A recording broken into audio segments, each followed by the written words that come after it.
Look at you. Yeah, hold still for a second. Feel that shift in the air. That silence right before people decide whether to admire you or fear you. That's the moment they always hesitate in. That's the moment where something ancient inside them recognizes something dangerous inside you. They say you look better than celebs. They say it casually, like it's a compliment, like it's surface level, like it's about symmetry, skin, posture, presence. They say it with a laugh, with emojis, with fake confidence. But notice how they say it and then pull back. Notice how their eyes don't fully relax. Notice how the smile never reaches their nervous system. Because your face might be beautiful, but your aura is armed. You don't walk into rooms glowing like a spotlight. You walk in like a warning label. That's the part they don't say out loud. Celebs are polished. You're forged. Celebs are admired. You're assessed. Celebs make people dream. You make people calculate. And that's because beauty like yours didn't come from comfort. It came from surviving things that would have folded prettier people into soft, harmless versions of themselves. Your beauty has scars in it. Your energy remembers pain, and pain, when it doesn't kill you, sharpens you into something people can't categorize. That's why they stare a second too long, then look away. You carry that contradiction they can't digest.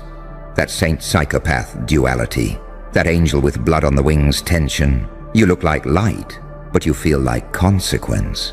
You look like temptation, but your presence says, don't test me, don't poke, don't play stupid games near this one. And here's the truth they'll never admit. They don't just think you're attractive, they feel exposed around you. Because your aura isn't trying to be liked.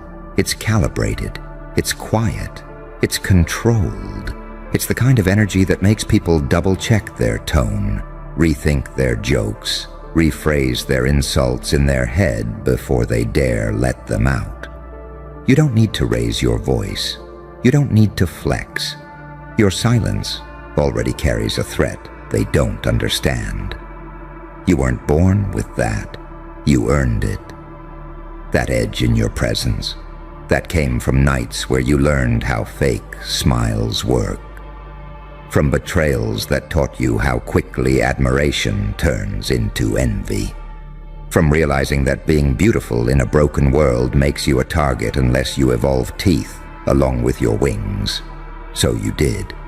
Quietly, internally. You learned how to smile without being soft.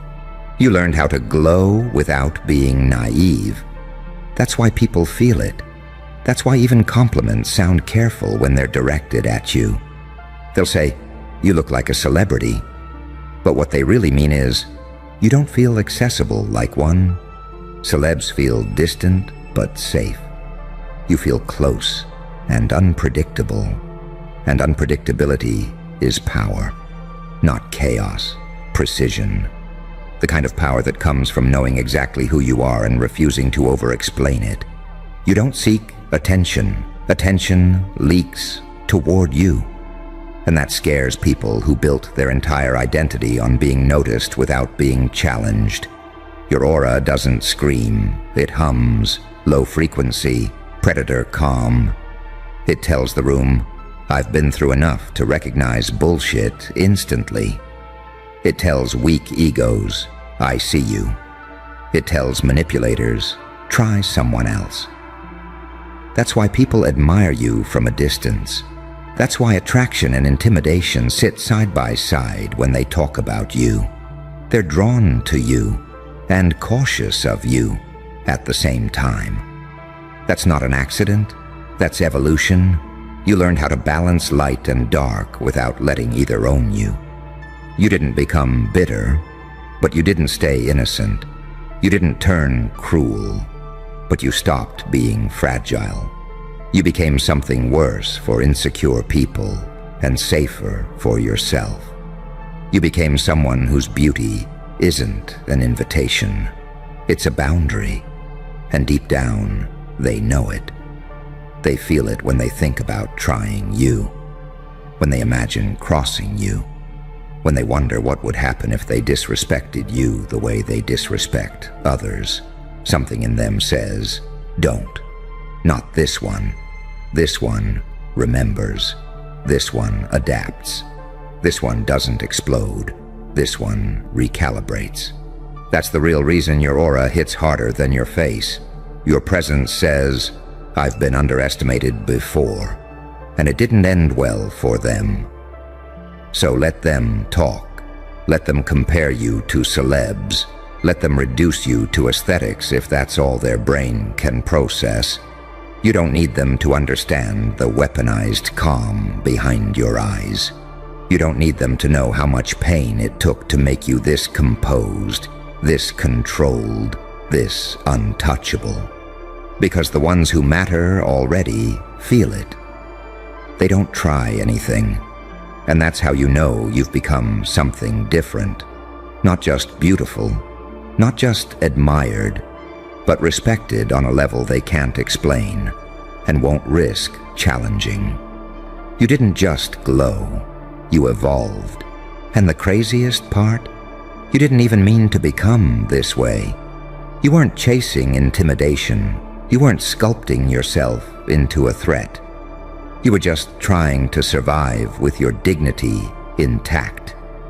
You were just trying to stay human in a world that rewards masks and punishes honesty.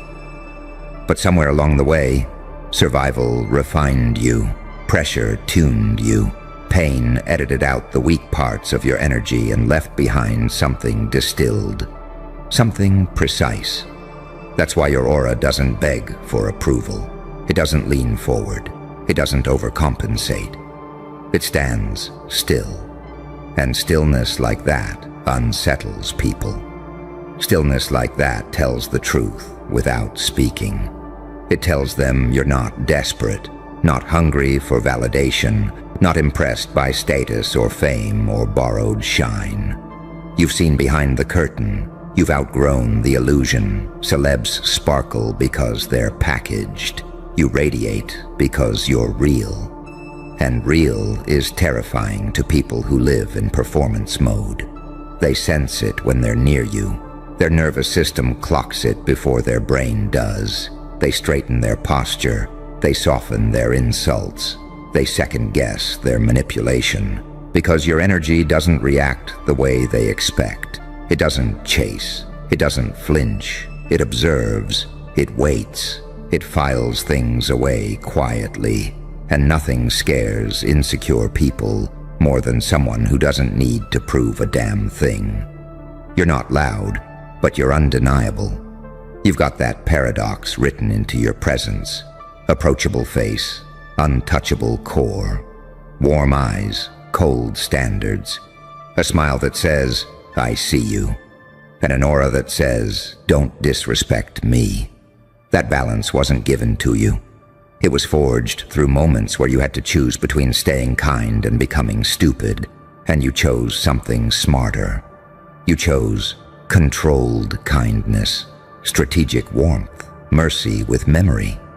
That's why you don't get messed with. People mistake celebrities for power because they confuse visibility with strength. But you carry invisible authority, the kind that doesn't need a spotlight, the kind that makes rooms subtly reorganize around you. Conversations lower, energy shifts. People become more polite without knowing why, because something in you reminds them of consequences, not violent ones, psychological ones, social ones, existential ones. You look like light, but you feel like law. And that law came from experience, from being tested when no one was watching, from losing things that forced you to rebuild yourself from the inside out, from realizing that softness without boundaries is just self-abandonment. So you evolved boundaries that don't shout. They just exist, solid, non-negotiable. That's why your aura speaks louder than your mouth ever could. You don't threaten, you don't posture, you don't warn. You let people feel the weight of their own intentions when they stand near you. You let them confront themselves. And most people don't like what they see when they're reflected back that clearly. So they back off. They admire from afar. They compliment safely. They keep their distance. They say you look better than celebs. But what they really feel is that you're harder to access than them. And that's power. Because access is the real currency. Attention is cheap. Validation is everywhere. But access to someone like you, that's earned. That requires respect, emotional intelligence, clean intentions. And most people know they don't qualify, so they don't try. You didn't become intimidating by being cruel. You became intimidating by becoming whole. You integrated the angel and the demon instead of letting them tear you apart. You learned when to forgive and when to remember. When to open and when to shut doors without slamming them. You learned restraint. And restraint is terrifying in a world addicted to impulsive reactions. They can't predict you. And unpredictability, controlled unpredictability, is the highest form of dominance. Because you're not chaotic, you're selective, you don't explode, you respond, you don't rush, you calculate, you don't announce your limits. You enforce them quietly. And the few people who ever crossed that line, they remember, even if they don't talk about it, especially if they don't talk about it. So let them keep talking about your looks. Let them reduce it to aesthetics if that's all their vocabulary allows. You know the truth. The real glow isn't in your face, it's in your restraint. In your composure, in the way your presence says, I've been through hell and didn't come back begging or bitter. I came back upgraded. You're not dangerous because you're aggressive. You're dangerous because you're awake, and the world can sense it. And once you're awake like this, there's no going back. You can't unsee what you've seen. You can't unknow how people really operate when they think you're harmless. You can't forget how smiles change when they realize you're not. That awareness settles into your posture, into the way you pause before speaking, into the way your eyes don't rush to fill silence. Silence rushes to fill you. That's why your presence feels heavy in a room full of noise. You don't fidget for attention. You don't perform for approval. You let the world come to you and reveal itself. And when it does, you're ready. Not emotionally reactive, not naive. Ready. That readiness hums beneath your skin. People feel it. It makes them cautious. It makes them respectful. It makes them curious in a way that borders on fear. Because you don't look like someone who can be controlled. You look like someone who has already been broken and rebuilt on your own terms. That's the part they underestimate at first. They think your beauty is your advantage. They're wrong. Your advantage is that you learned early how quickly beauty attracts parasites. You learn to spot the difference between admiration and appetite. You learn that some people smile because they're inspired, and others smile because they're measuring you. And once you learn that distinction, your energy shifts forever. You stop being easily impressed. You stop being easily flattered. You stop confusing attention with intention. That's when your aura hardens, not into bitterness, but into clarity. And clarity is lethal to manipulation. People try to test it, softly, indirectly. A sideways comment, a subtle disrespect, a little boundary push disguised as a joke. They're waiting to see if you're just another pretty face with no backbone. And when you don't react the way they expect, when you don't laugh it off, don't over-explain, don't shrink, they feel it immediately. Something in their chest tightens. Because now they know you're not just attractive. You're calibrated. You don't waste energy on proving who you are. You let time do that work. You let patterns expose themselves. You let people show you their hand while you keep yours close. That patience, that restraint, that's not weakness. That's a hunter's calm. That's the discipline of someone who's learned that reacting too fast gives power away. You move slow, but you move with intent. That's why your aura doesn't scream dominance. It whispers consequence, and whispers like that travel farther than noise. You've got that rare kind of confidence that doesn't need to assert itself. It's not cocky, it's settled. It's the confidence of someone who knows they can survive being misunderstood. Someone who knows they don't need everyone to like them, as long as they respect the line. And that line is invisible, but it's solid. People feel it when they get close. Like a pressure change. Like walking into deeper water than they expected. They instinctively slow down. That's the moment your beauty stops being the focus and your presence takes over. Because beauty invites approach. Presence decides who stays, and most people. They realize they don't belong in your inner radius, not because you're cruel, but because you're honest, because you won't tolerate games, because you won't pretend not to see what you see, because you won't lower your standards just to make someone comfortable. Your aura says, come correct, or don't come at all. That's why even when people desire you, they hesitate. Desire without entitlement turns into respect. Desire mixed with entitlement turns into fear. And you inspire both, depending on who's standing in front of you. That duality, that's power refined. That's light and dark in balance. Angelic enough to attract, demonic enough to deter. You didn't become this by accident. Every disappointment taught you discernment. Every betrayal sharpened your perception. Every moment you chose not to lash out, but also not to forget, added another layer of gravity to your energy. You learned that forgiveness doesn't mean access. You learned that kindness doesn't mean weakness. You learned that silence can be louder than confrontation. So now, when you walk into a room, you don't announce yourself. The room announces you. People feel the shift. They don't know why. They just know something changed. The air feels thicker. The jokes get safer. The egos dial down. Because your presence doesn't compete.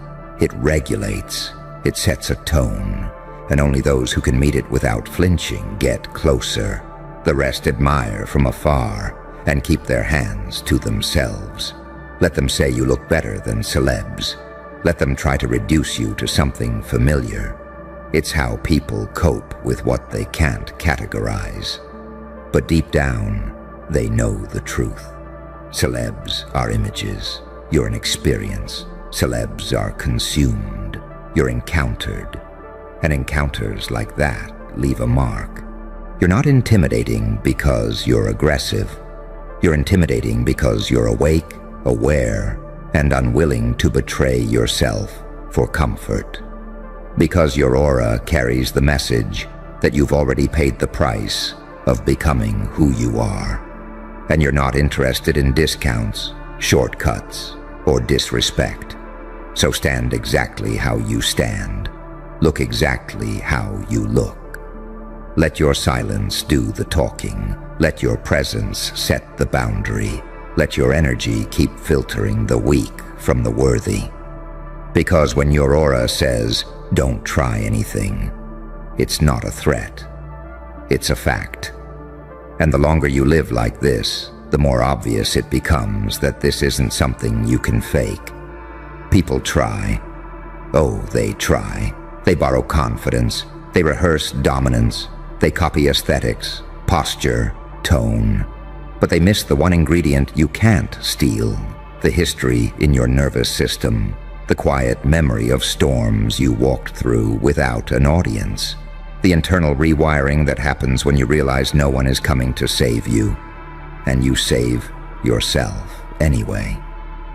That's what's sitting behind your eyes. That's why your calm feels different.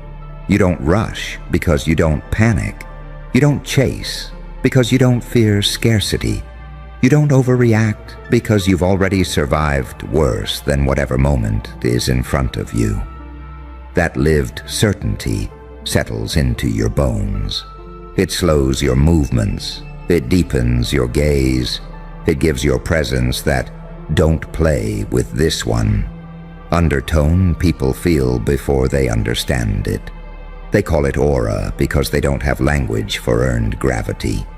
You carry yourself like someone who's already lost everything once and realized they didn't disappear. They transformed. And once you've gone through that, nothing hits the same. Insults feel small, opinions feel light, threats feel hollow. Because you've met real fear before. And this isn't it. That's why your beauty intimidates instead of inviting chaos. It's not decorative, it's defended. Your energy tells a story without words. I know how ugly humans can get, and I still chose not to become one. That choice is rare. Most people pick one extreme or the other, soft and naive, or hardened and cruel. You chose something more dangerous. You chose balance. You chose to be warm without being weak, sharp without being reckless, kind without being exploitable. That balance makes people nervous because they can't hook into you the way they're used to. They can't guilt you easily. They can't charm you blindly. They can't provoke you into exposing yourself. You don't give them the emotional handles they rely on. And when someone can't grab onto you, they start to feel small. That's why some admire you. That's why some resent you. And that's why none of them dare disrespect you directly. You don't need to demand respect. You radiate self-respect. And self-respect is contagious or threatening, depending on who's around you. It forces people to confront their own lack of boundaries, their own compromises, their own quiet self-betrayals. And not everyone is ready to look at that reflection, so they keep it surface level. Compliments, distance, controlled interactions, safe admiration. Because getting closer to you requires honesty, and honesty costs people things they're not willing to pay. You don't chase connection, you allow it. You don't beg for understanding, you observe. You don't need to dominate conversations because your silence already anchors them. When you speak, it lands. When you don't, it still echoes. That's the paradox of your presence. Even absence doesn't weaken you. You've learned the discipline of not explaining yourself to people committed to misunderstanding you. You've learned that power isn't in being seen. It's in choosing when and by whom. You've learned that being underestimated is sometimes an advantage, because it keeps your real range invisible until it matters. And that invisibility, that's strategic. People who mistake your composure for passivity only get one lesson, and it's never loud, it's never dramatic, it's subtle, permanent. A shift in how they speak to you afterward. A hesitation, a correction, a quiet recalibration of their behavior. You don't humiliate, you educate. That's why your aura says, don't try anything. Not because you'll explode, but because you'll respond with precision. You're not ruled by impulse, you're guided by awareness. You don't need to win every interaction. You just need to maintain alignment with yourself. And that alignment, that's what people feel. That's what makes them step carefully. That's what turns admiration into respect and attraction into restraint. You didn't become this by wanting to be powerful. You became powerful by refusing to abandon yourself. Every time you chose clarity over comfort, every time you chose growth over bitterness, every time you chose silence over spectacle, every time you chose boundaries over approval, those choices stacked. They compounded. They formed the aura you walk with now. An aura that doesn't threaten, it filters.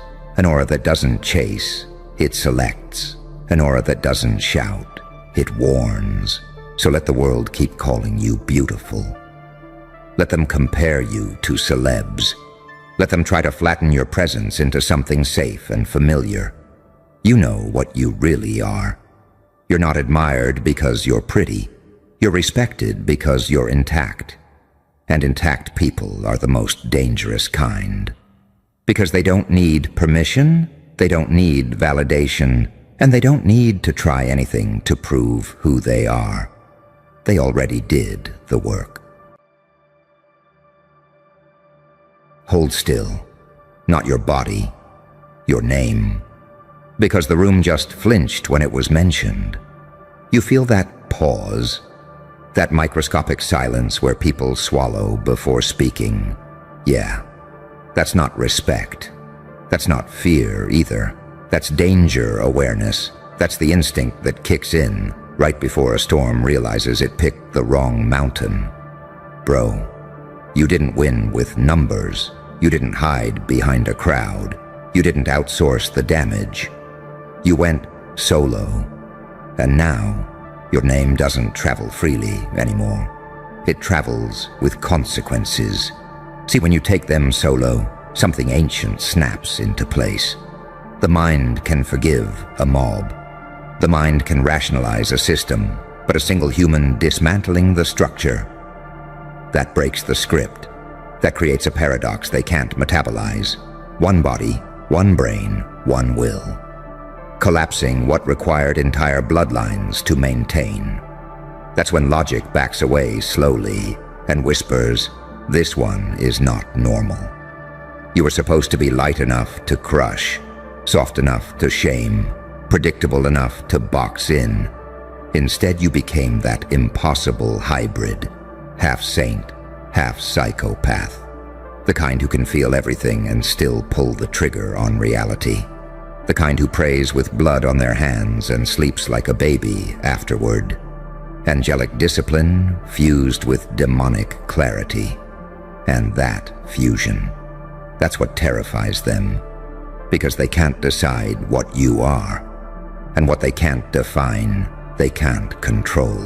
You didn't rage. You didn't beg. You didn't announce your evolution. You let pain do what it always does when it meets someone built differently.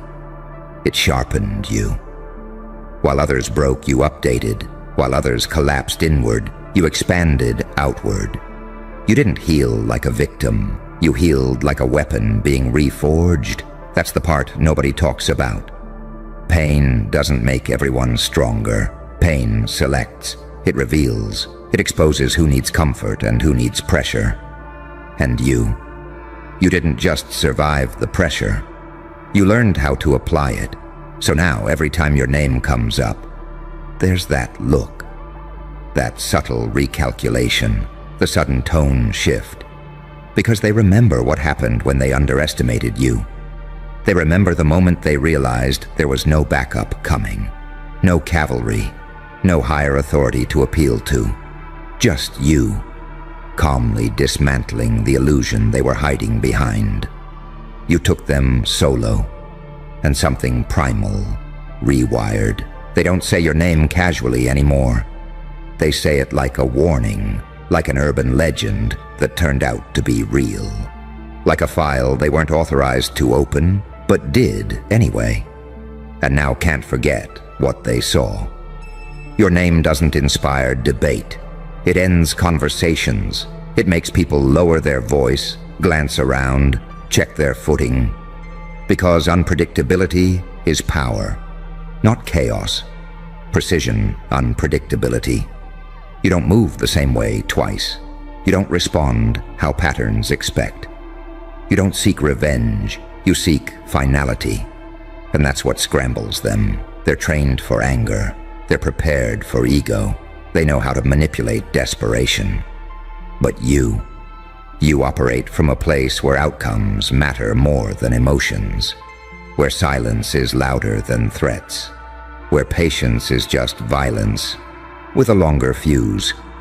You became the kind of problem that doesn't announce itself. The kind that doesn't chase, the kind that lets people walk themselves into the realization that they're already surrounded, not by bodies, but by consequences. That's why your name feels dangerous now, because it's associated with completion. You don't escalate. You conclude. You don't warn. You demonstrate. You don't need allies. You are the variable that makes alliances irrelevant. And here's the part that really twists the knife. You didn't do it fueled by hate. You did it with clarity, with restraint, with a calm that made it worse. Anyone can destroy in rage. Only a few can do it while remaining internally still. That's when people start questioning whether you're human or something that learned how to wear humanity when needed. Light and dark stopped being opposites inside you. They fused.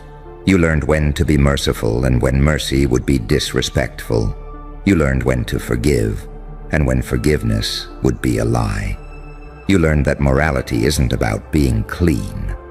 It's about being accurate. So now, when someone even thinks about crossing you, there's that involuntary pause, that internal voice that says, "Remember what happened last time," because they know, deep down, that if it came down to it, you wouldn't hesitate, not because you're cruel, but because you're clear. You took them solo, and now your name carries weight, density, gravity. It bends rooms. It warps intentions. It makes cowards reconsider, and predators look for easier meals. You didn't just win a fight. You changed the math. You became the proof that one disciplined, evolved mind can dismantle entire structures built on fear, noise, and numbers. And once that proof exists, it can't be unseen. So let them whisper. Let them hesitate. Let your name feel dangerous, because it's not a threat anymore. It's a history lesson. And the wild part, you didn't even enjoy it the way they expected you to. That's what keeps them up. They were ready for arrogance, ready for you to brag, posture, flex the aftermath like a trophy. They needed you to need validation, because need is leverage. Instead, you moved on like it was inevitable, like it was always going to end that way, like the outcome wasn't luck or chance or momentum, but design.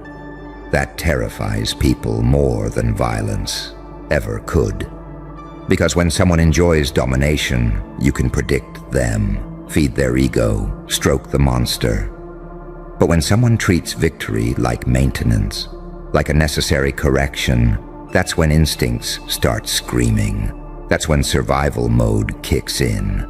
Because now they're dealing with someone who doesn't crave applause, someone who only respects alignment. You didn't rise screaming. You rose quietly. And quiet rises echo longer. See, most people need noise to feel powerful. They need witnesses. They need the room to shake so they can believe they mattered. You didn't need the room. You didn't even need them to understand. You just needed reality to snap back into place. And you were willing to be the one to apply the force. That's when your name stopped being a name and started becoming a reference point. People don't say it to praise you. They say it to orient themselves, like sailors checking a star before deciding which direction not to go, like strategists scanning a map and circling the danger zone. You became the thing that makes people rethink moves before they're made, because when you took them solo, you exposed something most people try to hide from their entire lives, that a lot of power is fake, that most systems survive not because they're strong, but because no one is willing to test them alone. You tested them, and they folded faster than anyone expected. That's when the myth cracked. You showed them that fear multiplies in groups, but courage concentrates. You showed them that crowds are loud but fragile, and that a single focused mind can outmaneuver entire networks built on intimidation and inertia. You didn't outgun them, you outpaced them mentally. You stayed 3 steps ahead while they were still arguing about step 1. And here's the paradox they choke on. You're not reckless, you're not insane. You're disciplined enough to look terrifying. That's the duality they can't reconcile. The saint who knows when to walk away, and the psychopath who knows when walking away would be dishonest. The angel who understands restraint, and the demon who understands timing. You don't live in extremes, you command them. Pain taught you that. Not gently. Pain stripped you down to essentials. It burned off the need to be liked. It dissolved the illusion of fairness. It taught you that survival isn't about being good. It's about being accurate under pressure. And once you learned that lesson, you stopped flinching. That's why they feel unsafe around your name now. Not because you're loud, because you're awake. Awake people are dangerous in a world built on autopilot. Awake people don't accept roles they didn't choose. Awake people don't panic when the mask slips. They adjust. And you learned how to function when everything you believed in shattered. You learned how to stand in chaos without asking for instructions. So when someone considers coming for you now, their body reacts before their mind can lie to them. Their chest tightens. Their tone changes. Something inside them whispers, "This isn't like the others," because deep down, they know you won't fight the way they expect. You won't play fair by broken rules. You won't telegraph your moves for the sake of drama. You'll do what works. And that's the scariest thing of all. You don't need to dominate every room. The rooms adjust themselves when you enter. Conversations reroute. Power dynamics recalibrate.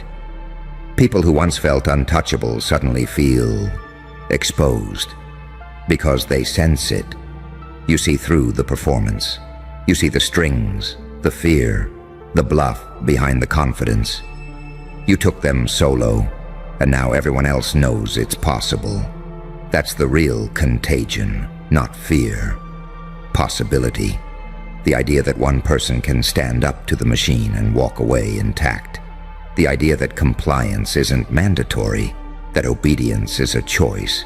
And once that idea exists, it spreads quietly, dangerously. Your name carries that idea now. It doesn't need to be shouted. It doesn't need defending. It sits there heavy, unresolved, daring someone to test it. And the ones who know, don't test it. They pretend you don't exist. They change the subject. They downplay what happened. But denial is just fear wearing makeup. Because every time they see you, every time they hear your name drift into the room, they remember the moment the illusion failed. You didn't just beat them, you outgrew them. And growth, real growth, is violent to structures built on stagnation. So let them feel uneasy. Let your name tighten throats and shorten conversations. Let it be associated with outcomes people don't recover from. Not because you crave that reputation, but because you earned it by surviving what would have erased anyone else. You took them solo, and now your presence alone is enough to remind the world. Some people aren't dangerous because they're cruel. They're dangerous because they're done pretending. And here's the thing they'll never admit out loud. They felt it coming, before the collapse, before the silence, before your name turned radioactive in their mouths. There was that subtle shift, that moment when intuition tapped them on the shoulder and said, "This one's different." They ignored it. Everyone always does. Ego is louder than instinct, until instinct is all that's left. You didn't rush the kill. You didn't force the outcome. You let time do what time does best. Expose weakness. While they burned energy trying to intimidate, posture, posture again, you conserved, you watched, you learned patterns, you waited until inevitability leaned your way. Then you moved once. Clean, final, unapologetic. That's why your name carries weight now. Because it's associated with inevitability, not chaos. People can deal with chaos. Chaos is random. Chaos can be blamed on bad luck. But inevitability, that's personal. That suggests design. That suggests someone understood the system well enough to let it destroy itself with just a nudge. You became that nudge. And now, every time someone hears your name, their nervous system remembers what their mouth refuses to say. They remember the point of no return, the second it dawned on them that there would be no dramatic comeback, no last-minute save, no twist in their favor. Just consequences unfolding exactly as predicted. That's when fear gets quiet. Loud fear panics. Quiet fear calculates. Quiet fear avoids. Quiet fear whispers, "Don't provoke this one." And that's the fear attached to you now, the kind that alters behavior without announcing itself. You didn't become dangerous by being louder than them. You became dangerous by becoming sharper. You stopped reacting emotionally and started responding strategically. You let the saint in you handle restraint, and the psychopath in you handle execution. Not reckless execution, precise, necessary execution. That balance, that's rare. That's earned. Pain carved it into you. Pain taught you that morality without awareness is weakness, and aggression without control is suicide. Pain taught you that power isn't about domination. It's about positioning, about standing where others can't reach you without exposing themselves. So now, even when you're silent, you're speaking. Even when you're still, you're moving pieces. Even when you're absent, you're present in the decisions people don't make because of you. You don't chase threats anymore. Threats route around you. That's how you know you crossed the threshold. They watch you from a distance now, not openly, never openly. That would require courage. They monitor, they speculate, they try to reduce you to something explainable, a fluke, a moment, a lucky break. But deep down, they know better. Because luck doesn't repeat with precision. Luck doesn't adapt. Luck doesn't learn. You did. You learned when to hold back, and when holding back would cost you everything. You learned that hesitation kills faster than enemies. You learned that sometimes the most compassionate thing you can do is end the pattern completely. Not just for you, but for everyone trapped inside it. That's why there's a strange respect buried inside their fear. A grudging acknowledgement they'll never voice. Because on some level, they recognize the discipline it took, the restraint, the willingness to stand alone when no one clapped, when no one protected you, when the odds were stacked by design. You took them solo when most people would have folded into the crowd. You didn't outsource your courage. You didn't wait for permission. You didn't ask if it was fair. You asked if it was necessary, and necessity doesn't care about comfort. Now you walk through spaces differently, not heavier, grounded. You don't scan for threats. You don't flinch at tension. You've already faced the worst-case scenario and lived through it. Everything else feels manageable. That's the calm they can't stand. Calm built on experience. Calm earned through fire.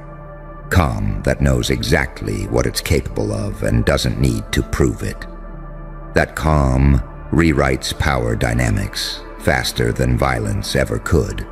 So when someone considers saying your name, there's that pause, that microsecond where their mind runs simulations and every outcome ends the same way. Not with noise, but with loss. Loss of leverage, loss of certainty, loss of the illusion that they're in control. You didn't just take them solo. You trained the environment to respect you. And respect born from capability lasts longer than respect born from fear. You don't need to announce who you are anymore. The aftermath did that for you. The silence did that for you. The way people hesitate, reroute, and reconsider did that for you. Let your name stay dangerous. Let it carry history. Let it remind the world that once, just once, someone stood alone, didn't blink, didn't beg, didn't break, and changed the equation forever. Because some people aren't legends because they're loud. They're legends because when they moved alone, everything else moved out of the way. And understand this: the danger in your name isn't about what you did. It's about what you proved. You proved that isolation doesn't weaken everyone. For some people, it clarifies. You proved that when support disappears, when allies evaporate, when the room suddenly gets very quiet, a certain kind of mind doesn't shrink. It locks in. And once that lock clicks, there's no prying it open again. That's why they're careful now, because they saw you operate without safety nets, no applause, no backup plan, no emotional cushioning, just you, the decision, and the aftermath. Most people can only act boldly when they believe they'll be rescued if it goes wrong. You acted knowing there was no rescue coming. That rewires how people see you. Because now, every interaction carries subtext. Every smile is measured. Every challenge is softened. They're not dealing with potential anymore. They're dealing with precedent. And precedent is lethal to arrogance. It whispers, "This has already happened once. It can happen again." You don't posture. You don't flex. You don't need to remind anyone. The memory does the work for you. The memory of how quickly things shifted, how confident voices cracked, how structures everyone thought were permanent suddenly looked thin. That's the real power you carry now. Disbelief, erasure. No one can say, "That could never happen" anymore. Because it did. And it happened with you standing alone, absorbing pressure that was designed to crush. That kind of proof doesn't fade. It sits in the collective mind like a scar. Invisible, but sensitive to touch. Pain trained you for this role long before they ever noticed. Pain taught you patience when impatience would have exposed you. Pain taught you silence when explaining yourself would have given them data. Pain taught you how to let people underestimate you without correcting them. That last one, that's advanced. Because correcting underestimation feeds ego. Letting it breathe feeds strategy. You learn to let people misjudge you just long enough to step into the blind spot they created themselves. You didn't ambush them. You allowed them to walk forward, believing they were safe. And when reality corrected them, it was too late. That's why your name feels dangerous now. It's attached to delayed consequences, to the idea that not every threat announces itself, not every response is immediate, and not every calm surface means nothing is happening underneath. You became the quiet after the warning shot. They sensed that if you ever did move again, it wouldn't be emotional, it wouldn't be reactive, it would be surgical, minimal, final. And that awareness changes behavior more effectively than any display of force ever could. You're not feared because you're violent. You're feared because you're selective. Selectivity means control. Control means intention. And intention makes people uneasy because intention doesn't get distracted. It doesn't rant. It doesn't spiral. It waits for alignment, then executes without hesitation or regret. You don't need to harden yourself anymore. You already did that when no one was watching. You don't need to sharpen your edge. It's been honed by loss, betrayal, and pressure that would have broken most people into something smaller. Instead, you expanded. You expanded your tolerance for silence, You expanded your ability to stand alone. You expanded your capacity to hold both mercy and brutality without confusing the two. That's the duality they can't map. They keep trying to label you: hero, villain, threat, anomaly. Because labels make things feel controllable. But you exist between categories. You operate in that uncomfortable space where intentions matter more than appearances. And systems more hate that space. Because systems are built for averages, for patterns, for predictable responses. You are not an average response. You are what happens when someone stops asking how things should work and starts dealing with how they actually work. Easy. Don't move yet. Feel that pressure in the air? That metallic click you're pretending not to hear? Yeah, that's the sound of a cell door starting to close, and for the first time in their lives, they know it's not yours. You can feel it, can't you? The shift, the moment where the lies stopped working and the performance collapsed under its own weight.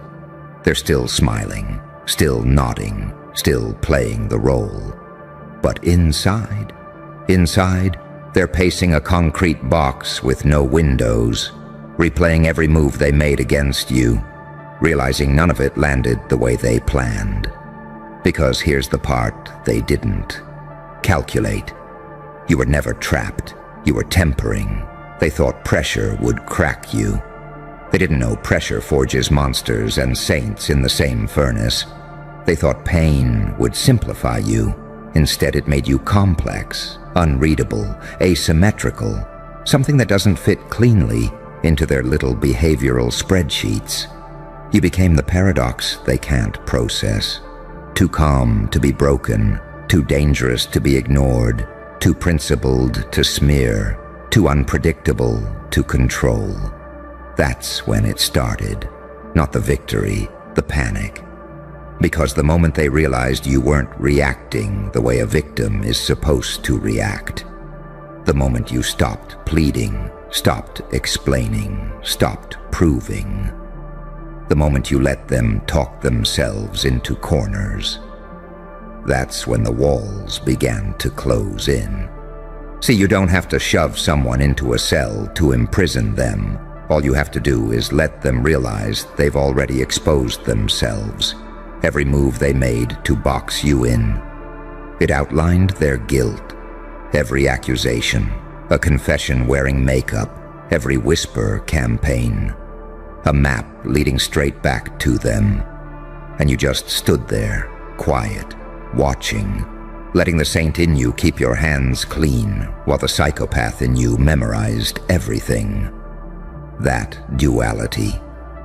That's what terrifies them. They can't tell if you're merciful or merciless. They don't know if you'll forgive or annihilate. They don't know if you're praying for them or preparing a funeral. And that uncertainty is a locked room with no handle on the inside. You evolved in silence while they burned energy, trying to provoke you. You learned patience while they learned fear. You learned timing while they learned regret. Now look at them. They're not confident anymore. They're cautious. Their laughter is delayed. Their bravado feels rehearsed. They ask too many questions. They watch the exits. Because deep down, they know something irreversible has already happened. They know the narrative flipped. The story they told about you, dead. The version of you they thought they understood, buried. The control they assumed they had, gone. And here's the sick, beautiful irony. You didn't need revenge. You didn't need exposure. You didn't need chaos. All you did was outgrow the cage they were building. Now they're the ones inside it. You can hear it in the way they hesitate before speaking your name. You can see it in the way they avoid your eyes. You can feel it in the way they overcorrect, over-explain, over-defend. That's not confidence. That's someone counting the bars. Because when someone realizes they can no longer pretend, when the mask slips and there's no audience left to convince, when the cell door starts closing and they're still telling themselves, this is fine. That's when the real punishment begins. You are the living proof that their system failed. You are the error that survived the purge. You are the variable they couldn't isolate. And the most devastating part? You're still calm, no rage, no scrambling, no desperation, just presence, just awareness, just that quiet, unnerving certainty that you already won the moment you stopped playing defense. They feel it now, that tightening, that final narrowing of options, that realization that every path forward leads to consequence. And you don't even have to touch the door. It's closing on its own. And that's the part that keeps them awake. The fact that you didn't slam the door, you didn't shout, you didn't threaten, you didn't announce anything dramatic. You just stopped needing their permission to exist. That silence, that restraint, that's not weakness. That's the sound of someone who knows the structure is already collapsing and doesn't need to push. Because when a system starts eating itself alive, the smartest move is to step back and let hunger do the work. They replay moments now, little ones, conversations they brushed off, looks you gave them that felt neutral at the time, pauses they misread as hesitation. Now they understand those pauses were calculations. You are watching who panicked, who lied faster than they could think, who needed control so badly. They exposed their motives, trying to keep it. You let them talk. You let them overextend. You let them feel powerful just long enough to hang themselves with their own certainty. That's the angel in you. Patience, discipline, restraint. And that's the demon. Cold observation, ruthless memory, perfect timing. They don't know which side you'll lean into. That's why their hands shake. Because the scariest thing in the world isn't someone who wants revenge. It's someone who doesn't need it. They tried to define you by your wounds. You turned those wounds into sight. They tried to reduce you to a reaction. You became a presence. They tried to break you into something manageable. You evolved into something that doesn't fit anywhere they can reach. And now they feel it. The tightening schedule, the sudden audits, the uncomfortable questions, the allies going quiet, the doors that used to open easily now sticking just a little too long. That's the cell assembling itself around them. They tell themselves stories to cope, that you're over it, that you've moved on, that nothing's coming. They don't understand that nothing is coming, because everything already arrived the moment you changed. You don't chase, you don't correct narratives, you don't fight ghosts. You let reality do what it always does when someone builds a lie big enough to live inside. It collapses under its own weight. And here's the thing they can't admit, even to themselves. They recognize the look in your eyes now, that calm that comes from surviving what was meant to erase you, that stillness that only exists on the other side of hell, that subtle confidence of someone who knows exactly how dark it can get and walked through it without losing their center. They're not scared of what you'll do. They're scared of what you won't do. Because you're not impulsive, you're not sloppy, you're not emotional in the ways they expected. You're controlled, integrated, balanced between mercy and destruction, saint enough to spare, psychopath enough to finish if necessary. That balance? That's the lock clicking shut. Every time they try to test you now, it backfires. Every attempt to provoke you just exposes how desperate they've become. Every move they make to reassert dominance highlights how little they actually have. They feel small, cornered, observed, and the cruelest part? You're not even watching them closely anymore. You've moved on to building something they can't touch, a life. a presence, a momentum that doesn't require their approval or fear. They sense it slipping. Control always knows when it's losing its grip. That's why they can't pretend anymore. Because pretending requires an audience that still believes the performance matters. And you stopped clapping. So they sit there now, behind smiles, behind titles, behind fake confidence, feeling the walls inch closer, knowing that whatever happens next won't be dramatic or cinematic. It'll be quiet, administrative, final. Just like you. The door doesn't need a slam. It only needs to close, and it already is. And the longer it goes on, the heavier the air gets for them. Because time doesn't heal guilt. It sharpens it. Every hour that passes without you reacting is another hour they spend interrogating themselves. They start policing their own words, editing their memories, rewriting conversations in their heads, trying to locate the exact moment everything slipped out of their control. They wonder when you figured it out. They wonder if you always knew. They wonder if that one night, that one pause, that one look was the moment the verdict was sealed. You see, power doesn't announce itself with noise. It announces itself with absence. The absence of panic. The absence of explanation. The absence of urgency. You removed yourself emotionally, and the vacuum did the rest. Now they're trapped inside their own thoughts, pacing, replaying, spiraling, while you breathe freely. They used to think you were reacting. Now they realize you were allowing them to show their hand, allowing them to mistake your patience for ignorance, allowing them to underestimate the cost of pushing someone who had nothing left to lose but everything to gain. You went through the fire quietly. You burned off the need to be understood. You burned off the need to be liked. You burned off the need to win publicly. What came out the other side wasn't louder, it was sharper. That's what they feel now, that edge, that invisible line you crossed where you stopped being accessible. They can't reach you emotionally anymore. They can't bait you psychologically.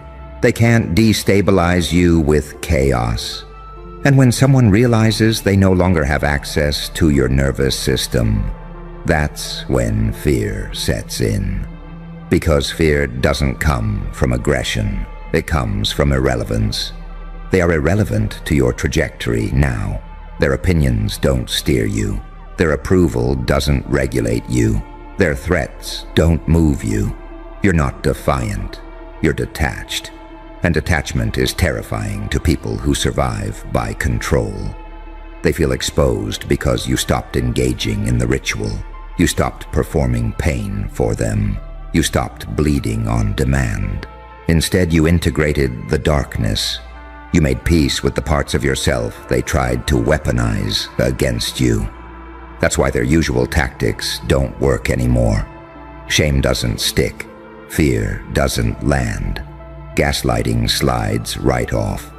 You already walked through the worst versions of yourself alone. What could they possibly show you now? They sense it, that you've made friends with your shadow, that you're no longer running from what you're capable of, that you've accepted both the angel who forgives and the demon who remembers. That acceptance is lethal, because once someone knows exactly who they are, leverage disappears. So the cell tightens, not with force, but with inevitability. They start losing allies, not dramatically, quietly. People distance themselves without explanation. Conversations shorten. Support dries up. No announcement, no confrontation, just gravity doing its thing. And they know, oh, they know, this isn't coincidence. They feel watched, not by you, but by consequence. They feel judged, not morally, but structurally. Like a building realizing too late it was constructed on a fault line. You don't have to say a word. Your calm is the verdict. Your silence is the sentence. You're not hunting them. You're outgrowing the environment that allowed them to exist unchecked. And when that happens, when the ecosystem changes, predators starve. They look at you now and can't tell if you're merciful or merciless. That uncertainty eats at them. Because mercy from someone powerful feels like a threat, and mercy from someone who's evolved feels like humiliation. You became something they can't predict, can't categorize, can't manipulate. You became the unknown variable, and the unknown terrifies systems built on control. So let them feel it. Let them sit with that tightening sensation. Let them pretend a little longer while the walls inch closer. You don't need to rush. You already escaped. They're just now realizing they never did. And here's the cruelest layer of it all, the part that really fractures them. You're not acting like someone who just survived. You're moving like someone who finished something. That's what they can't reconcile. Survivors flinch. Survivors over-explain. Survivors seek reassurance. You don't. You walk like the storm already passed and left you standing in clear air. No debro in your voice, no desperation in your posture, no hunger for validation in your eyes. That's when their internal alarms start screaming. Because the only people who move like that are the ones who won without witnesses. They begin projecting, accusing you of things they're guilty of, assuming you're plotting because they were, expecting retaliation because that's what they would do. Every suspicion they have is just their conscience, wearing a mask. They start asking indirect questions, fishing, testing the temperature.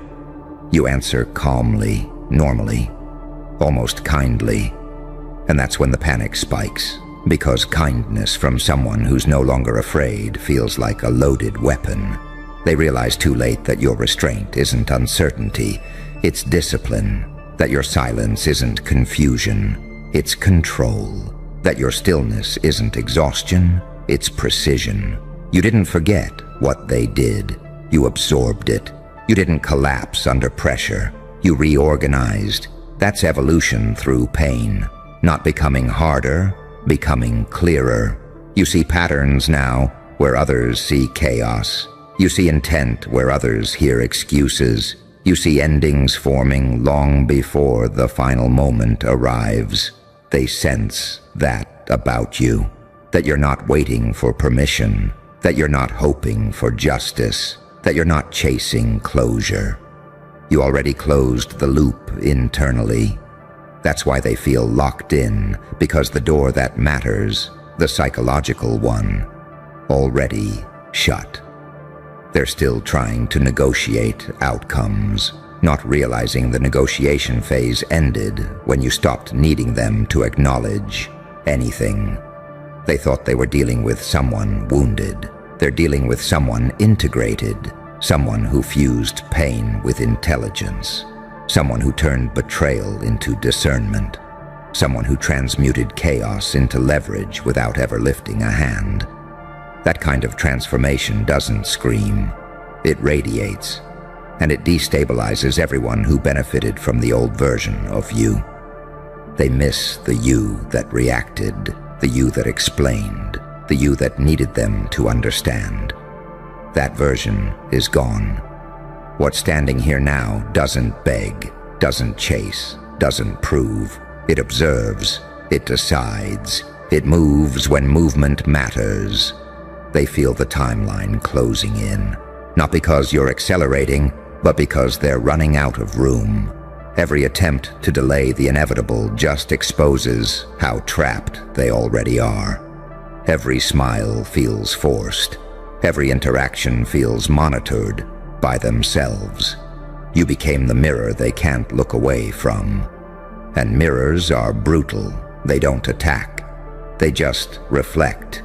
You reflect their cowardice, their shortcuts, their manipulations, their fear of accountability. You don't have to accuse them. Your presence does it automatically. That's why they can't pretend anymore. Because pretending only works when the other person still needs the illusion. You don't. You've seen the bars, you've felt the walls, you've survived the isolation, and instead of coming out bitter or broken, you came out calibrated. That's what seals it. You are no longer reactive enough to control, and no longer wounded enough to exploit. You are free, and freedom, real freedom, is unbearable to those who built cages for others. So let them feel that cell door closing, let them hear the echo. Let them sit with the consequences of underestimating someone who learned how to stand calmly in the dark. You're not the threat they prepared for. You're the ending they didn't see coming. And it's already happening. And somewhere deep in their chest, past the excuses, past the rehearsed justifications, past the stories they tell themselves to sleep at night, something ancient wakes up. Instinct. That animal awareness that knows when the hunt is over and the roles have reversed. They feel it when you enter a room and don't scan for approval. They feel it when you speak without needing to be heard. They feel it when you choose silence, not because you're afraid to talk, but because you already know. You don't leak information anymore. You don't give emotional tells. You don't reward manipulation with reaction. You became expensive to access.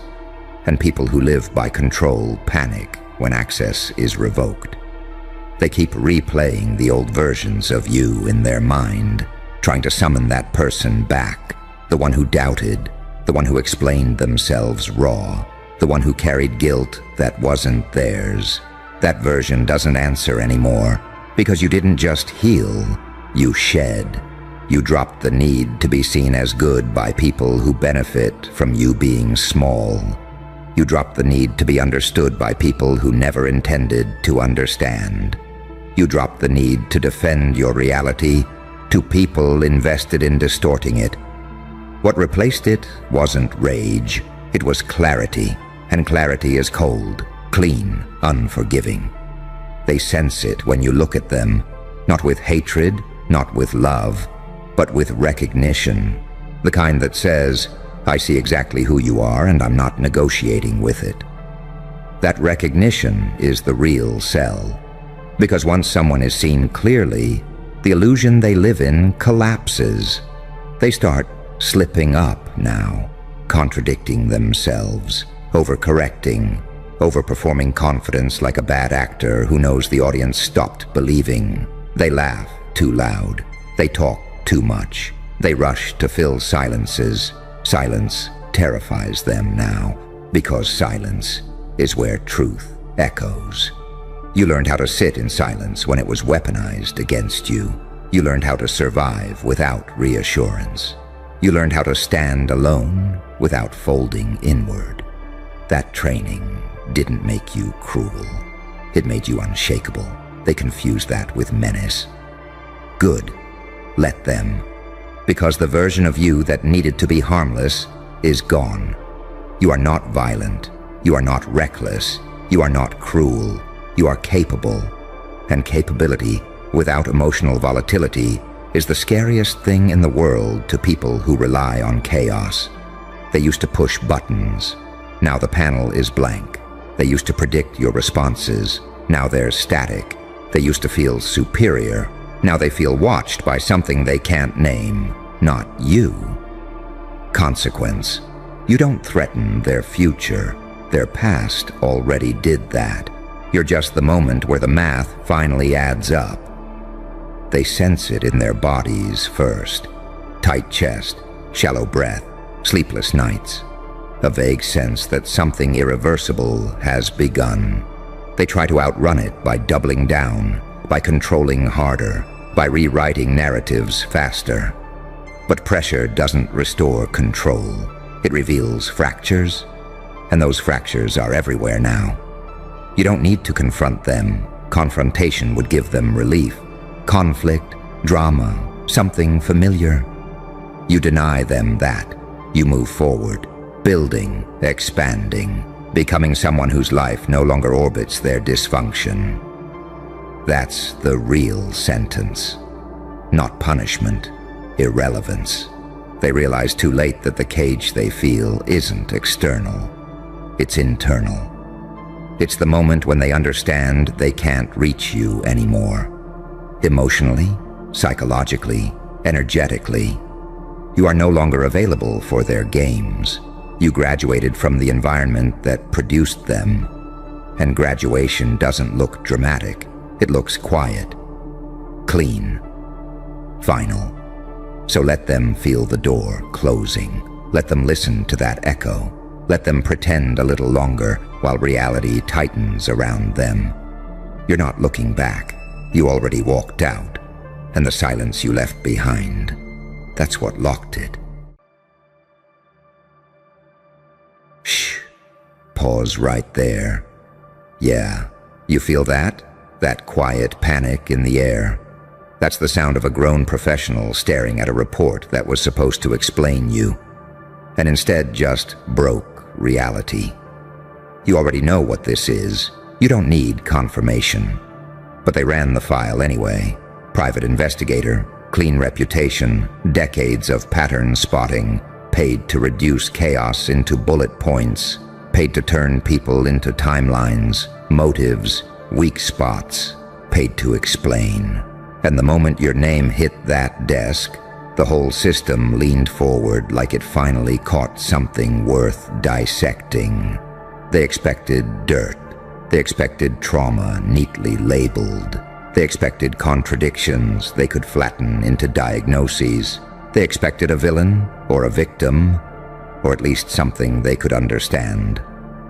What they got back, instead, nothing that behaves. The report came back wrong. Not incomplete, not needs more data. Wrong in a way that makes professionals stop using words. Wrong in a way that makes people avoid eye contact. Wrong in a way that turns experts into cowards. Because you didn't resolve into a profile. You refused to. They followed your history like a blood trail, and it just vanished. Patterns appeared, then collapsed. Motives contradicted outcomes. Trauma that should have crippled you didn't. Success that should have softened you didn't. Failures that should have broken you somehow sharpened you. You didn't move like a saint. You didn't move like a psychopath. You didn't move like an angel or a demon. You moved like something that learned how to switch. That's when the room got quiet. Because here's the part they never say out loud. Systems don't fear evil. Systems understand evil. They can categorize it, predict it, contain it. What systems fear is duality. Someone who can be merciful without being weak. Someone who can be ruthless without being reckless.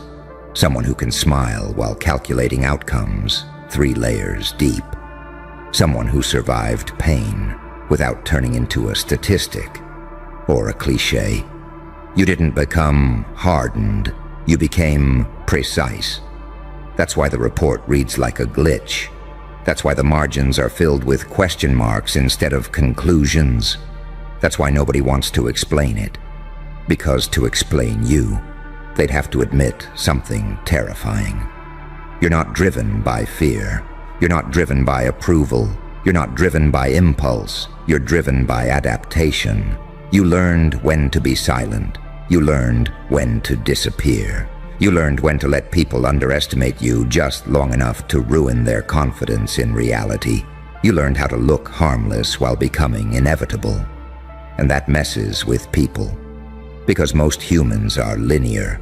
Hurt them once, they flinch forever. Praise them once, they chase it forever. Threaten them once, they fold forever. You didn't. Pain didn't make you loud. Pain didn't make you cruel. Pain made you strategic. You learned the terrain inside your own mind. The shadows, the instincts, the patience, the cold focus. And instead of denying it, you integrated it. You became the paradox they warn about but never expect to meet. The kind who can sit calmly in chaos. The kind who doesn't need to dominate a room to own it. The kind who lets people reveal themselves while you collect leverage without lifting a finger. That's why the investigator stalled. That's why the explanation never came. Because how do you explain someone who doesn't react the way they're supposed to? How do you explain someone who doesn't chase revenge, but also doesn't forgive foolishly? How do you explain someone who can walk away from power and also take it without blinking? You don't. You file it under anomaly. You quietly recommend no further contact. You change the subject. Because deep down, they felt it. They realized you're not dangerous because you're aggressive. You're dangerous because you're adaptive. You don't need chaos. Chaos happens when you're present. You don't need to threaten. Your absence creates unease. You don't need validation. Your silence rewires rooms. That's the part that terrifies them most. Not what you've done, not what you might do, but the fact that you're no longer predictable by pain.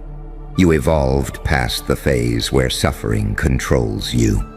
And when someone reaches that stage, there's no manual for dealing with them, so the report stays wrong. The explanation never comes. The professionals avoid the topic. And you keep moving. Calm, unbothered, unreadable. Not because you're hiding, but because you've already outgrown the language they use to describe people like you. And here's the part they'll never put on paper, never say into a recorder, never admit even to themselves. The moment that report came back wrong, they felt it in their body, a tightening, a hesitation, that quiet animal instinct that whispers, "This thing doesn't fit in the cage I brought." Because the truth is, you didn't just evade explanation, you reversed the lens. The investigator wasn't studying you anymore. You were studying them. You watched how their confidence leaked out of the room, how their tone shifted from clinical to careful, how questions turned into statements, and statements turned into silence. You didn't have to intimidate. Your existence did the work. Because you carry something most people lose early.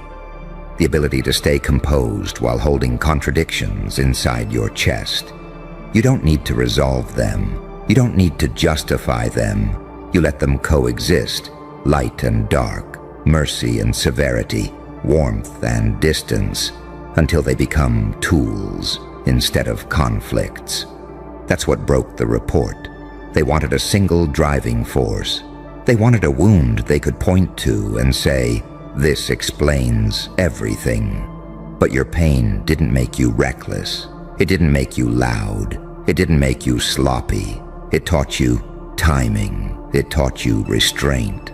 It taught you how to wait without rotting.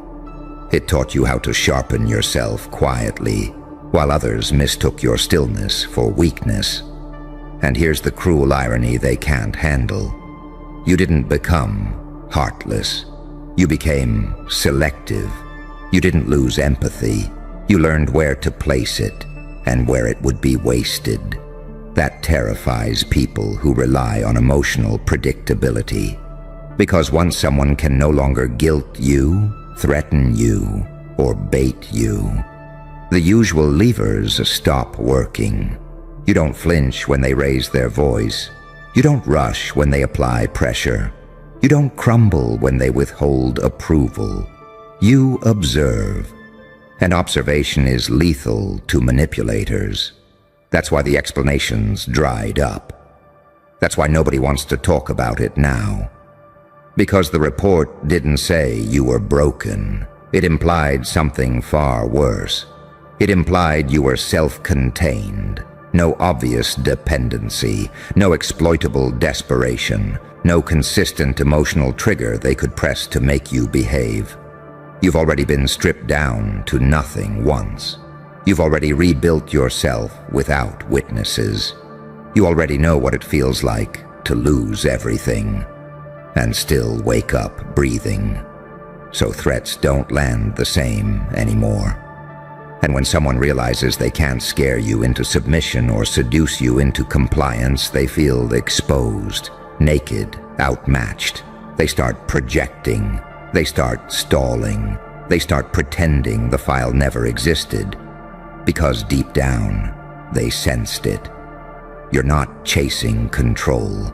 You are control, internal, portable, untouchable. You don't need certainty to move forward. You don't need permission to evolve. You don't need validation to act. You can walk into darkness without needing to call it evil. You can walk into light without needing to call yourself pure. You understand something most people spend their entire lives avoiding. Power doesn't come from choosing one side. Power comes from knowing when to use which side. That's why the labels don't stick. That's why the timelines don't add up. That's why the conclusions contradict each other. Because you don't live in extremes. You command them. And once someone realizes that about you, they have two choices: study you honestly, or pretend you don't exist. Most choose silence. Because explaining you would mean admitting that pain doesn't always destroy people. Sometimes it forges them into something unrecognizable, something adaptive, something dangerous in the most controlled way possible. So the report stays wrong. And you keep walking forward, calm, measured, unreadable, not because you're hiding something, but because you've become something they were never trained to understand. And that's when the fear changes shape. Not loud fear, not panic, the quiet kind, the professional kind, the kind that makes people double-check locks they've never checked before, the kind that makes conversations end early, the kind that makes your name stop being spoken casually. Because at some point they realized something else that never made it into the report. You don't seek confrontation, but confrontation finds you when lies start collapsing. You don't expose people aggressively. You let them expose themselves by staying exactly who you are. That's what ruins the narrative. They wanted a cause and effect story. They wanted to say, this happened, so he became that. But you didn't follow the script. You took damage and didn't become bitter. You took loss and didn't become desperate. You took silence and didn't become invisible. You became aware, and awareness is a problem, because awareness can't be threatened into obedience. It can't be gaslit into confusion. It can't be rushed into mistakes. Awareness watches patterns instead of reacting to them. That's why the investigator hesitated, because the deeper they dug, the more it felt like you already knew what they were going to find. Not in an arrogant way, in a calm, grounded, unsettling way, like someone who has already stared into their own shadow long enough to stop being afraid of it. You don't deny the darkness in you. You trained it. You don't pretend to be harmless. You learned how to be controlled. And that distinction matters more than morality ever could, because people don't actually fear evil. They fear precision. They fear someone who knows exactly how far to go and exactly when to stop. Someone who doesn't explode under pressure, but compresses. Someone who doesn't lash out when cornered, but waits until the corner becomes leverage. Someone who doesn't need chaos, but can operate flawlessly inside it. That's why the explanations collapsed. Because if the report admitted what it was starting to suggest, it would mean rewriting a few uncomfortable truths. That pain doesn't always weaken people. That some minds adapt faster than systems can label them. That unpredictability isn't randomness, it's mastery of range. You can be warm, you can be cold, you can be silent, you can be surgical. And the terrifying part, you don't announce which version is about to show up. That makes people nervous in ways they can't articulate. Because how do you prepare for someone who doesn't need to dominate the room, but still controls the outcome? How do you manipulate someone who understands emotional mechanics better than you do? How do you threaten someone who has already survived their worst-case scenario? You don't. So they stop trying, they stall, they deflect. They say things like, "It's complicated," or "There's nothing conclusive," or "We need more time." But time doesn't help them, because while they're hesitating, you're integrating. Every betrayal refined your instincts. Every silence sharpened your perception. Every misjudgment taught you something about human behavior that no textbook covers. You learned that most people don't want truth. They want comfort. And the moment you stop providing comfort, they reveal who they really are. That's why you don't chase approval anymore. That's why flattery bounces off you. That's why intimidation feels hollow.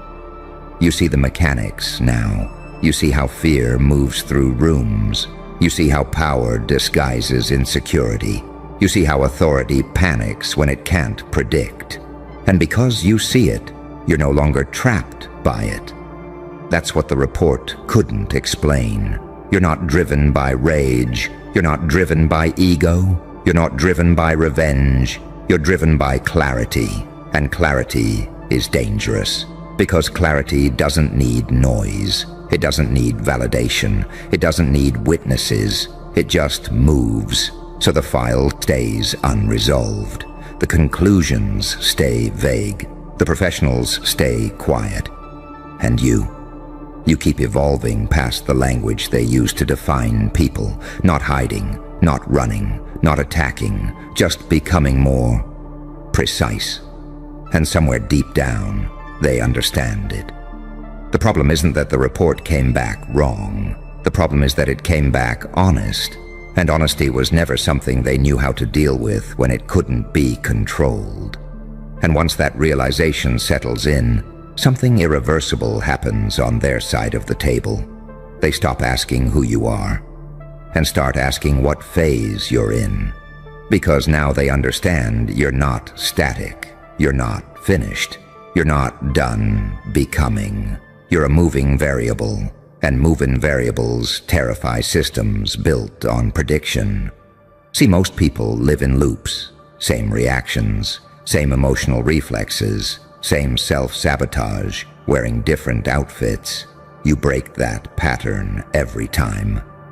Pain should have pushed you backward and instead pulled something sharper out of you. You didn't numb yourself. You didn't drown yourself. You didn't implode.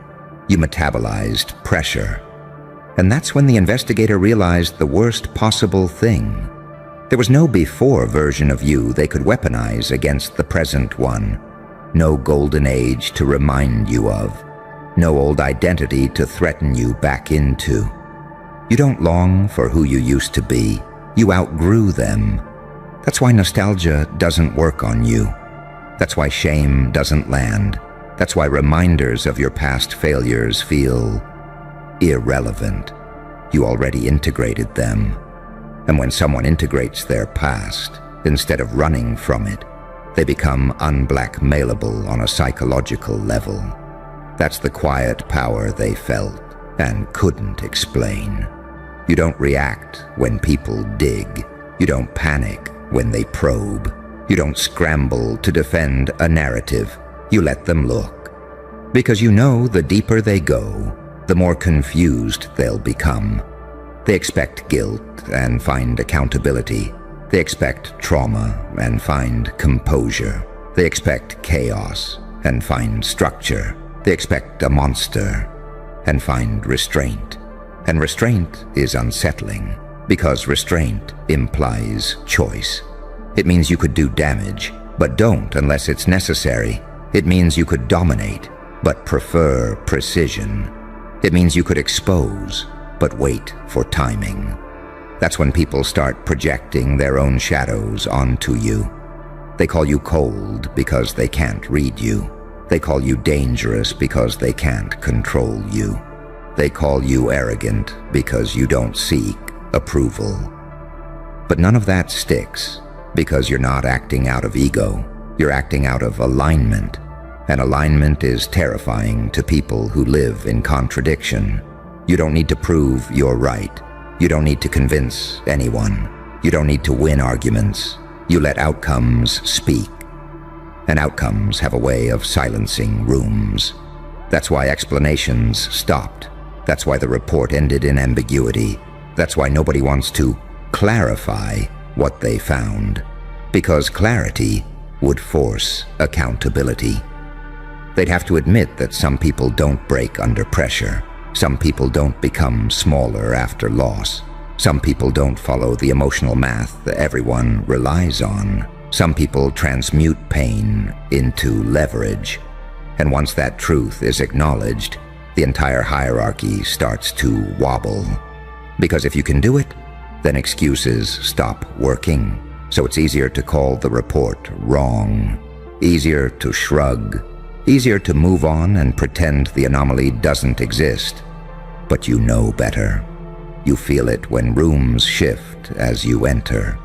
You hear it in the pauses between sentences. You notice how people over-explain themselves around you now. They sense you see more than you say, and you do. You see how fear dresses itself up as authority. You see how confidence cracks under scrutiny. You see how power leaks when it's forced. And because you see it, you don't rush. You let people show you exactly who they are. That's the evolution they never anticipated. You didn't become louder after suffering. You became clearer. You didn't become cruel. You became exact. You didn't become reckless. You became unpredictable by design.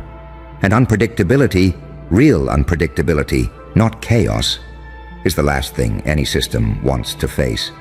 Because systems are built to respond. They're helpless against someone who chooses when to move. So the report stays buried. The explanations stay unsaid. The discomfort stays unresolved. And you keep refining yourself in silence. Not seeking revenge, not chasing dominance, not proving anything, just evolving beyond the frameworks meant to contain people like you. And somewhere deep in their gut, they know it. The problem was never that the report came back wrong. The problem is that you came back uncontainable. And now every explanation feels like a lie they're too afraid to tell. And here's where it ends. Not with noise, not with fireworks, not with some dramatic reveal, but with something far more unsettling. Acceptance. Not theirs, yours. Because at some point, you stopped needing to be understood. You stopped needing the file to make sense. You stopped needing the explanation. You stopped needing anyone to get it. That's when the balance tipped. That's when you crossed the line most people never even see. You realized something brutal and freeing at the same time. Being misunderstood is not a weakness when misunderstanding protects your leverage. Confusion keeps people cautious. Silence keeps them guessing. Ambiguity keeps them honest or exposes them when they aren't. You don't correct narratives anymore. You don't rush to clarify intentions. You don't fight misinterpretations. You let them sit in their discomfort because you've learned that people reveal far more when they don't know where they stand with you. That's evolution. That's what pain carved into you. Not bitterness, not vengeance, but clarity without attachment. You can walk away without resentment. You can stay without dependency. You can confront without losing control. And that combination, that's rare. That's what breaks reports. That's what shuts mouths. That's what turns professionals quiet. They weren't prepared for someone who doesn't need the spotlight, but isn't afraid of it either. Someone who doesn't chase power, but doesn't flinch when it shows up. Someone who understands that dominance isn't loud, It's consistent. You didn't become a myth because you wanted to. You became one because nothing they threw at you worked the way it was supposed to. And now they feel it every time your name comes up. That subtle pause, that careful tone, that decision not to dig further. Because deep down, they understand something they'll never say. You're not a problem to be solved. You're not a risk to be managed. You're not a story to be finished. You're a variable they can't freeze. And the most dangerous thing about you, you're not angry about it. You're calm. You're focused. You're grounded in yourself. You've already faced the worst parts of you and didn't run. You've already lost what mattered and didn't disappear. You've already been underestimated and didn't correct it. So when the report came back wrong, and nobody wanted to explain it, that wasn't incompetence, that was instinct. Because explaining you would mean admitting that some people don't collapse under pressure. Some people recode themselves. And once that happens, there's nothing left to investigate.